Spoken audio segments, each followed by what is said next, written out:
In the world of battle through the heavens, cultivation isn't just a path to power, it's a path to immortality, to dominion over life and death, and to writing your name into the history of the Dou Qi Continent.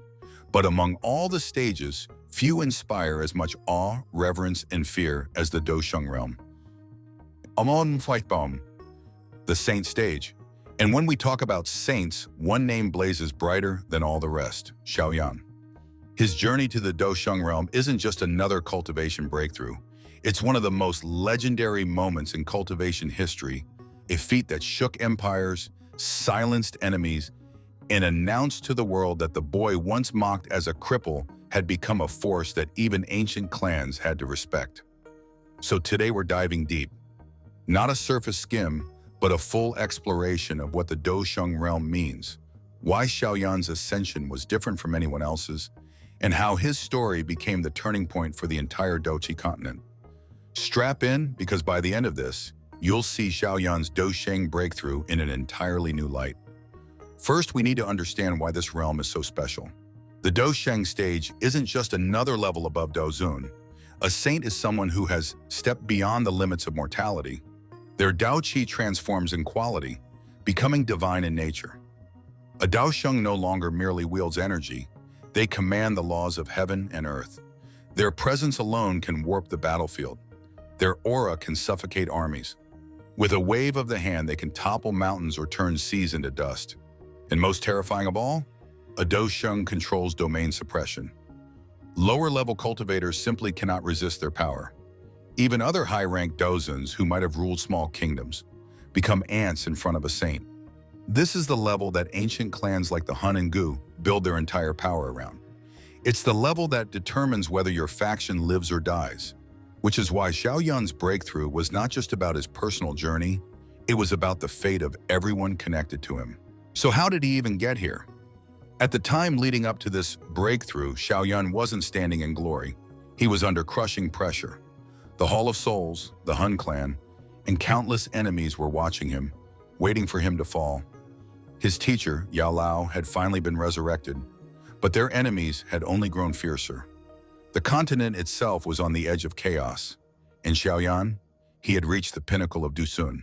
His flames were refined, his combat skills unmatched, and yet, the gap between Zun and Sheng is like the difference between mortal and divine. Normally, cultivators spend centuries, even millennia, attempting the leap.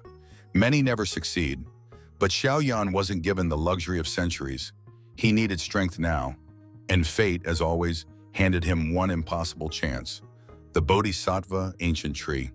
The Bodhisattva tree isn't just a treasure, it's a myth come alive. In the cultivation world, it's said that this ancient divine tree blooms only once in countless years, and at its heart lies a fruit, or rather, a seed of life itself, the Bodhisattva heart. This is no ordinary resource. It's a miracle that allows cultivators to skip the natural barriers of growth.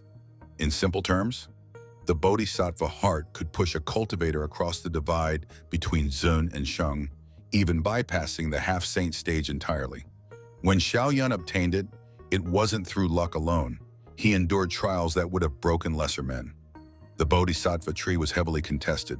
Factions from across the continent, greedy for its miracle, battled viciously. Xiao Yan stood against them, risking everything, because he knew without this chance he might never be able to protect the people he loved. With the Bodhisattva heart in hand, Xiao Yan didn't immediately charge into battle. Instead, he did the most dangerous thing a cultivator can do. He secluded himself for 2 full years. Imagine the tension. While his enemies schemed, while clans plotted, Xiao Yan disappeared from the world. To his allies, it was nerve-wracking. Would he emerge as a saint? Or would the backlash of failure cripple him forever? Inside his retreat, the battle wasn't against enemies, it was against himself. The Bodhisattva heart was potent but uncontrolled. It could tear a man apart from within.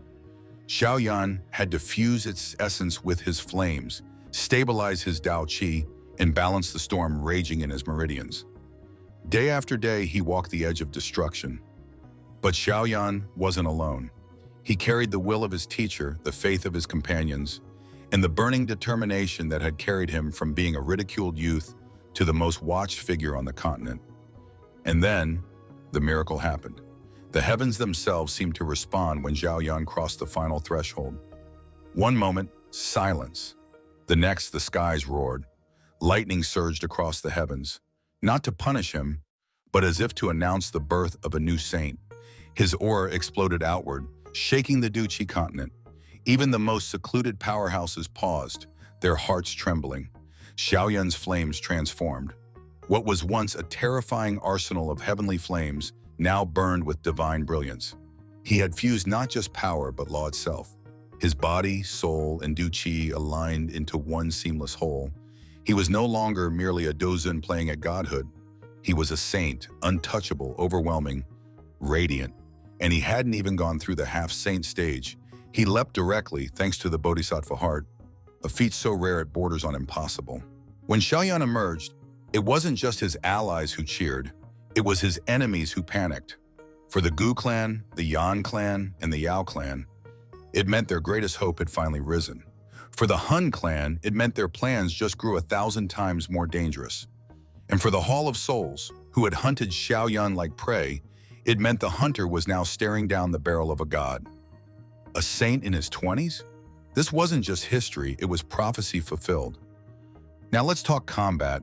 What did this breakthrough actually give him? First, domain suppression. Even other peak experts found themselves crushed in his presence. He could simply lock down the battlefield, dictating the flow of combat like a true ruler.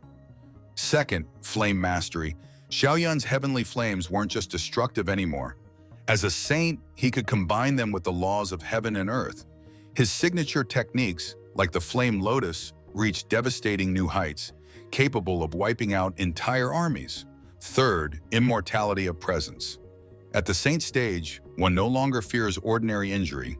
Regeneration becomes near instant, and only true divine-level techniques can threaten them.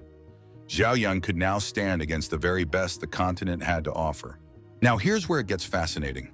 Some fans believe that Xiao Yan skipping the half-saint stage wasn't entirely a blessing. While the Bodhisattva heart gave him power, it might have robbed him of some natural tempering that most saints go through. Could this shortcut create hidden flaws? Was Xiao Yan's foundation unstable compared to those who endured centuries of cultivation?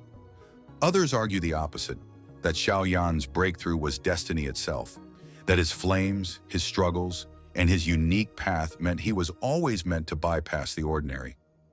In this view, the Bodhisattva heart wasn't a crutch. It was the universe itself acknowledging him. And then there's the big theory. Without this breakthrough, Xiao Yan might never have had the strength to challenge the Hun clan, seize the purifying lotus flame, or step onto the path toward Dou Di. In other words, the Bodhisattva tree wasn't just a treasure.